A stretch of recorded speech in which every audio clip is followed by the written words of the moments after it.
বিবেকানন্দ সার্ধ শতবার্ষিকী ভবনে আয়োজিত অনুষ্ঠানে উপস্থিত রাজ্য বিধানসভার অধ্যক্ষ বিশ্ববন্ধু সেন।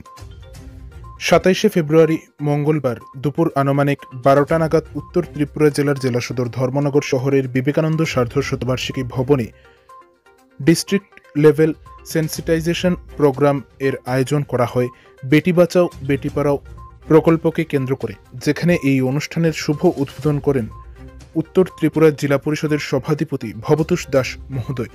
এছাড়াও এই অনুষ্ঠানে উপস্থিত ছিলেন ধর্মনগর পুর পরিষদের চেয়ারপারসন প্রদ্যুৎ দে সরকার, উপস্থিত ছিলেন ধর্মনগরের বিধায়ক তথা রাজ্য বিধানসভার অধ্যক্ষ বিশ্ববন্ধু সেন, উপস্থিত ছিলেন উত্তর ত্রিপুরা জেলার police super IPS Bhanupada Chakraborty, উত্তর ত্রিপুরা জেলার জেলাশাসক দেবপ্রিয় বর্ধন, উত্তর ত্রিপুরা জেলার জেলা স্বাস্থ্য আধিকারিক অরুণাভ চক্রবর্তী, উপস্থিত ছিলেন উত্তর ত্রিপুরা জেলা শিক্ষা দপ্তরের আধিকারিক সহ অন্যান্য অতিথিরা।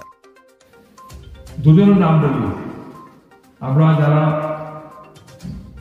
মানুষ আমরা মনে করি নারী মাতৃ ভগবতী, নারী মাতৃ মাতৃশক্তি, নারী মাতৃ লক্ষ্মী।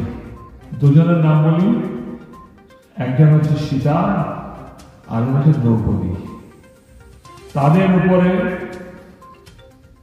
সীতার উপর মানসিক নির্যাতনের পরিপ্রেক্ষিতে স্বয়ং ভগবান পর্যন্ত রাখতে পারলেন না ওনার স্ত্রীকে, মনোকষ্ট নিয়ে চলে গেলেন। পরবর্তী সময়ে ওনার যিনি পতি ভগবান শ্রী রামচন্দ্র দেব, উনিও সরজ নদীতে প্রাণ বিসর্জন করেন।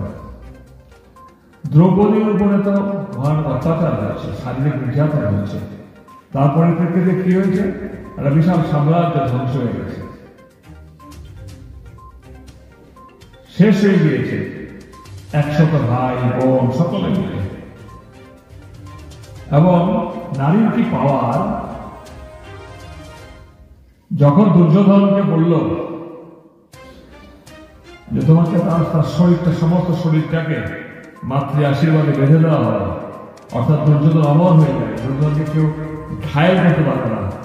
এবার দুর্যোধন বলেছে, কাউকে বুদ্ধি দিয়েছে, তোমরা একটু মুনি ঋষি, তুমি বিবস্ত্র হয়ে তোমার মার সামনে যাও, গান্ধারী দেবীর সামনে। গান্ধারী দেবী কত বড় সতী, স্বামী যেহেতু অন্ধ, উনি চোখে পট্টি বেঁধে দিলেন। দুর্যোধন কি করলেন? মায়ের সামনে যাবেন, পরিপূর্ণ বিবস্ত্র না হয়ে শুধু কলা পাতা দিয়ে ওনার নিম্নাঙ্গ এলাকাটা ঢেকে গেলেন। মা যখন তাকালেন দুর্যোধনের দিকে, মাথা থেকে পা পর্যন্ত ওই জায়গাটা ঢাকা ছিল, ঠিক যুদ্ধের সময় ভীম ঠিক ওই জায়গাতে আঘাত করেছে এবং দুর্যোধনের যে উরুতে আঘাত করলো, দুর্যোধন ভূমিতে পতিত হল। আমি শুধু একটাই পরামর্শ আপনাদের সামনে তুলে ধরতে চাই, যে আপনারা যারা আজকে আমাদের গ্রামীণ অঞ্চলে যারা অত্যন্ত পরিশ্রম করছেন, যারা এই ডিপার্টমেন্টের অধীনে কর্মরত মাতৃশক্তিগণ, আপনাদের ধারায় আমরা চাই আগামী দিনে আমাদের এই যে গ্রামের যারা এখনো কুসংস্কারে যারা আছেন তাদেরকে সেটা থেকে ফাইট করে আনা, এই উদ্যোগটা আপনাদেরকে বিশেষ করে নিতে হবে। এই পৃথিবী যেদিন সৃষ্টি হয়েছিল সেদিন পুরুষ এবং মহিলাদের সংখ্যা সমান ছিল, কিন্তু আজকের এই পৃথিবীতে মহিলাদের সংখ্যা অনেক অনেক কম। আমাদের দেশে যে একটা অ্যাভারেজ ১,০০০ পুরুষের প্রতি মহিলা 941 মানে ৯৪১ জন। আমাদের রাজ্যে ১,০০০ জন পুরুষে মহিলাদের সংখ্যা ৯৬১ জন, 961।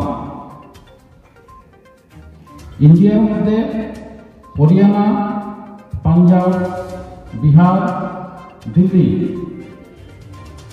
এইসব যে রাজ্যগুলি, রাজস্থান, এই রাজ্যগুলিতে মহিলাদের সংখ্যা ১,০০০ জন পুরুষে ৭৫০-এর পাশাপাশি, 750-র পাশাপাশি।